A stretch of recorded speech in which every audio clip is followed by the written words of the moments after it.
कई सदियों पहले जब दुनिया में ढेरों रहस्य मौजूद थे और बहुत कम लोग ज़्यादा दूर तक सफ़र कर पाते थे, तब एक नए किस्म का कलेक्शन का जन्म हुआ जो कि था cabinet of curiosity. In cabinets के अंदर कुछ भी रखा जा सकता था, जैसे कि बुक्स, पेंटिंग या फिर अजीबोगरीब चीज़ें, जैसे कि यूनिकॉर्न के बाद ड्रैगन के दांत या फिर फिजी की जलपरी। लेकिन इन सभी चीज़ों से जुड़ी होती थी कुछ कहानियाँ। इस कलेक्शन के अंदर बड़े बड़े योद्धाओं के कवच से लेकर छोटी छोटी चीज़ें जैसे चाबी के गुच्छे तक रखे जाते थे, और ये चाबियाँ एक स्टोरेज रूम की होती हैं जहाँ पर लोग बेकार का सामान रखा करते थे या फिर कुछ और। तो देखते हैं हमारी पहली कहानी इसके बारे में क्या कहती है। ये कहानी है लॉट 36 की, जिसको डायरेक्ट किए हैं गुलेमेरो नवारो ने।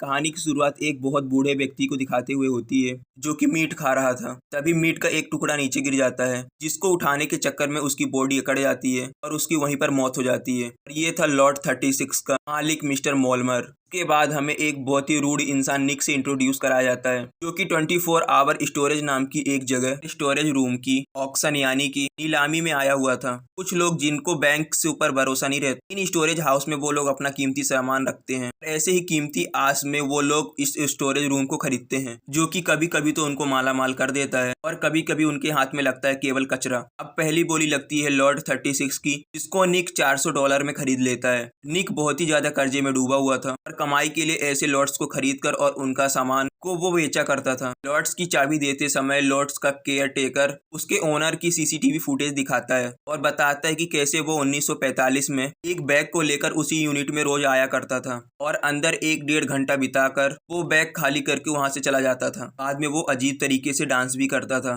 पर निक को लगता है बूढ़े लोग उम्र के बाद पागल हो जाते हैं और वो इस बात पर खास ध्यान नहीं देता है और यूनिट की चाबी लेकर चला जाता है। और निक के बाहर जाने के बाद एडी के पास यूनिट की काफी सालों पहले की किराएदार मिस अमीलिया किराया देने के लिए आती हैं, लेकिन 2 महीने तक किराया न देने पर और फोन और नोटिस पर रिस्पॉन्स न करने की वजह से एडी को ये लगा था कि उन्होंने यूनिट छोड़ दी है, इसलिए उसने पहले यूनिट नीलाम कर दी है, जो कि निक ने खरीद ली थी। अब ये यूनिट तो निक ने खरीद ही ली थी और एडी के कहने पर अमीलिया अपनी फैमिली फोटोज और कुछ पर्सनल चीजें मांगती है। अब जैसा कि वो यूनिट कानूनी तौर पर निक का है, इसलिए वो अमीलिया को यूनिट चेक करने से मना कर देता है और फैमिली फोटोज के बदले $1000 मांगता है। खैर मना करने के बाद निक अमीलिया को उस यूनिट का पुराना टूटा हुआ ताला उसको दे देता है। तब अमीलिया गुस्से में उससे कहती है कि काश तुम नर्क की आग में जलो, और ऐसा उसको कर्ज कर देती है।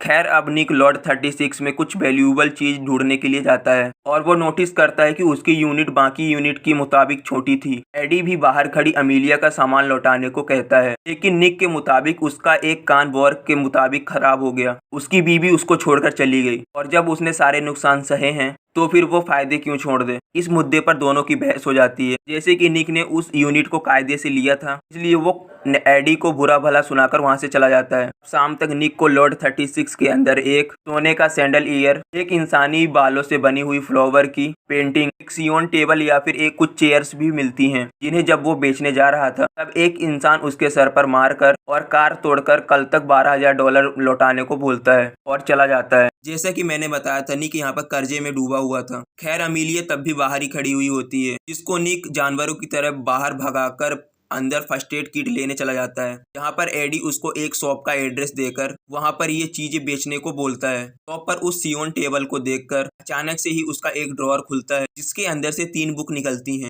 उन बुक्स की कीमत लगाने के लिए शॉप का ओनर अपने दोस्त को बुलाती है। उसका दोस्त किताबों को देखकर शॉक हो जाता है और उन बुक्स को अनोखी बताते हुए और उससे 4th वॉल्यूम के बारे में पूछता है। वो उन 3 किताबों के बदले $10,000 चारों के आज ही $3 लाख देने को बोलता है, क्योंकि उसके मुताबिक वो 4th वॉल्यूम सबसे ज्यादा अनोखी थी और उसमें ऐसे सिंबल्स हैं जिनमें से एक डीमन को बुलाया जा सकता है और उसको इसी दुनिया में रोका जा सकता है। पर डीमन के साथ सौदा पूरा होते ही ये किताब और उसको बुलाने वाला इंसान दोनों ही जलकर राख हो जाते हैं और यही रीजन है कि ये किताब किसी को भी नहीं मिलती, सिवाय इसके कि उस डीमन के साथ धोखा हुआ हो और वो अपनी कीमत ना वसूल पाए और ये किताब यहीं पर रह जाए। निक और अगाथा का जो दोस्त होता है, दोनों इस किताब को ढूंढने के लिए फिर से स्टोरेज हाउस चले जाते हैं, जहाँ पर अगाथा लॉर्ड 36 के पिछले ओनर के बारे में बताता है। वो बोलता है कि पिछले ओनर की फैमिली बहुत ज्यादा अमीर थी और वर्ल्ड वॉर 3 के बाद वो लोग अमेरिका आकर सेटल हो गए। वो फैमिली बुरे लोगों के लिए हथियार बनाया करती थी और उस यूनिट का आदमी बहुत ही ज्यादा लालची था, जिसने सारी दौलत अपने जुए में उड़ा दी थी। इसके बाद उसने शैतान के पुजारियों से दोस्ती कर ली, एक डीमन को समन करके अपनी बहन डॉटी वॉल के शरीर में उसकी जगह दे दी और ये केस उस टाइम पर बहुत ही ज्यादा प्रचलित हुआ था। पर निक इस स्टोरी में बिल्कुल भी मन नहीं लगाता है, उसको सिर्फ पैसों से मतलब था।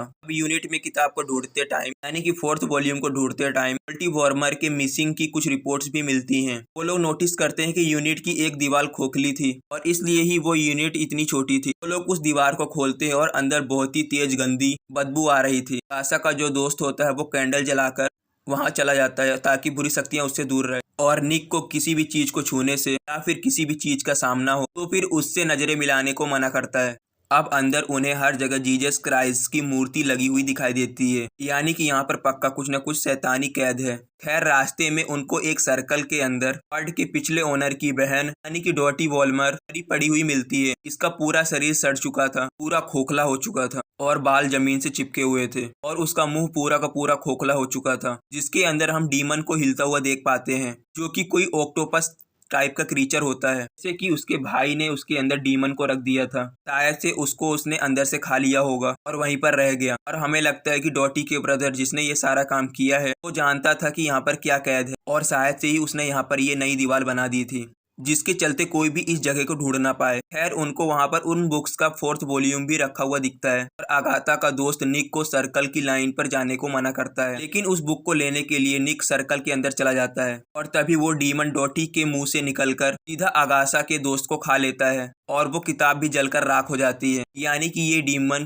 पक्का अपने नए शिकार का वेट कर रहा था। अब वो डीमन निक के पीछे लग जाता है और निक भागता हुआ स्टोरेज गेट के हाउस पर पहुंच जाता है, लेकिन जो उसका गेट था वो बाहर से लगा हुआ था और तभी अमीलिया गेट पर आ जाती है और निक उससे दरवाजा खोलने को बोलता है, लेकिन अमीलिया निक के गिड़गिड़ाने पर भी उसके लिए दरवाजा नहीं खोलती और उसी के दिए हुए टूटे ताले को गेट पर लगा देती है। यहाँ पर निक को डीमन खा लेता है और स्टोरेज रूम की लाइट ऑफ होने के कारण कैबिनेट ऑफ क्यूरियोसिटी का पहला एपिसोड खत्म हो जाता है। पहली कहानी के अंदर हमें यही दर्शाया गया, जो आप करोगे वही आपको मिलेगा, यानी कि आप जो बोओगे वही आपको काटना पड़ेगा। निक ने अमीलिया के साथ में बुरा किया, इसलिए निक का अंजाम बहुत ज्यादा बुरा हुआ। दूसरे एपिसोड यानी कि दूसरी कहानी का नाम है द ग्रेवयार्ड रैट्स। कुछ इंसान ताबूत में रखी हुई लाशों से पैसे कमाते हैं और ये एपिसोड उसी पर बेस है। कहानी की शुरुआत होती है सेलम मैसाचुसेट्स में। हम ग्रेवयार्ड के अंदर दो इंसान को देखते हैं जो कि लाश को लूट कर ले जाने जा रहे होते हैं और तभी एक इंसान उनको गन दिखाकर उनके बैग को छीन लेता है और खुद को ग्रेवयार्ड का रखवाला बताकर उनको पुलिस की धमकी देकर भगा देता है। इस इंसान का नाम होता है मसाऊ, जो कि खुद एक ग्रेस का लुटेरा था और वो उन्हें भगाकर खुद लाश को लूटने चला जाता है। लाश के मुंह में एक सोने का दांत होता है जिसको निकालकर वो गलती से कब्र के अंदर गिर जाता है और उस दांत को ढूंढते टाइम उसके हाथ में एक चूहा काटकर चला जाता है। बात करें मसाऊ के बारे में तो वो पहले एक अमीर इंसान हुआ करता था और एक बार जुए में हारने की वजह से उसके ऊपर बहुत ज्यादा कर्जा हो गया, जिसको चुकाने के लिए वो कब्र को लूटता था, यानी कि लोगों की लाशों से वो कोई न कोई कीमती चीज को लूटता था। मसाऊ अपने कर्ज की किस्त को जमा करने के लिए जाता है जहाँ पर उसका चुराया हुआ सामान